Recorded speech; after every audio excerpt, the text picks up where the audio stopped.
অনুশীলনী 7.2 এর প্রশ্ন নং 37।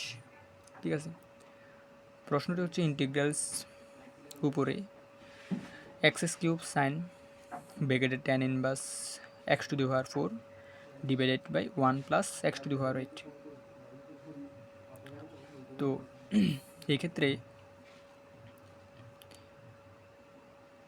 সাধারণত tan ইনভার্স লগ রুট মানে যে কোনো রাশির নিচে যদি রুট থাকে তো সেটাকে জেড ধরতে হয়। এক্ষেত্রে tan ইনভার্স রয়েছে, এটাকে জেড ধরতে হবে।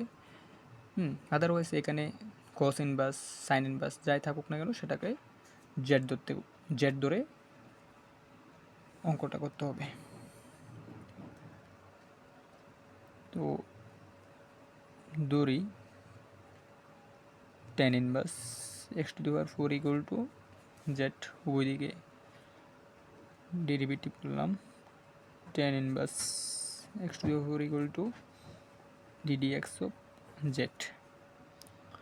তো ddx of tan inverse x এর মতো, তো ddx of tan inverse x মানে 1/1 প্লাস x²। যেহেতু এটা x না, আবার তার derivative x⁴ equal to dz/dx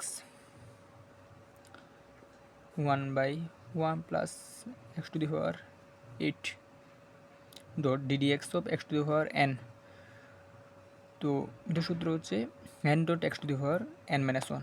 তো আমি ডাইরেক্ট লিখলাম 4x³ equal to dz/dx। Okay,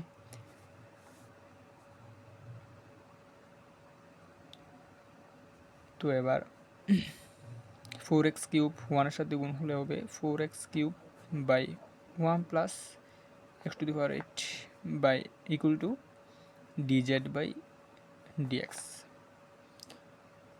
dx এর সাথে এটা বর্জ্য গুণন, পুরোটাই বর্জ্য গুণনের সম্পর্ক। 4x³ dx equal to 1 plus x⁴8 dz। dx equal to, তো dx এর পার্টিটা নিচে আয় পড়ব 1 প্লাস x⁴8 4x³ সঙ্গে dz। এবার প্রশ্নে চলে যাই। ইন্টিগ্রালস x³ সাইন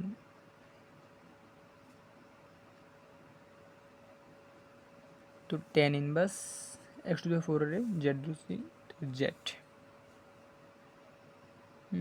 এটা কিছু না, নিচে 1 প্লাস x⁴8 dx এর মান বের করেছি 1 plus x⁴8 divided by 4x³।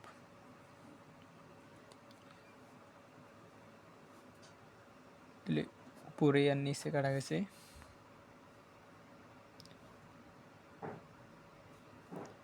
তো থাকে হয়েছে 1/4। ঠিক আছে, কিছু নাই উপরে, মানে 1 আছে।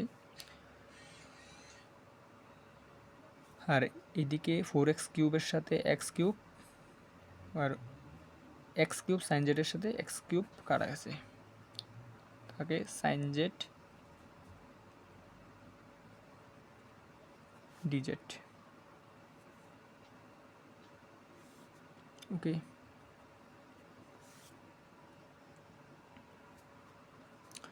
One by four. তো ইন্টিগ্রাল সাইন জেড dz মানে minus cos z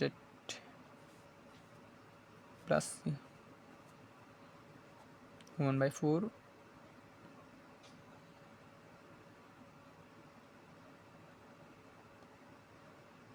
minus cos z এর মান আমরা লিখতে পারি tan inverse x⁴ plus c। That is answer.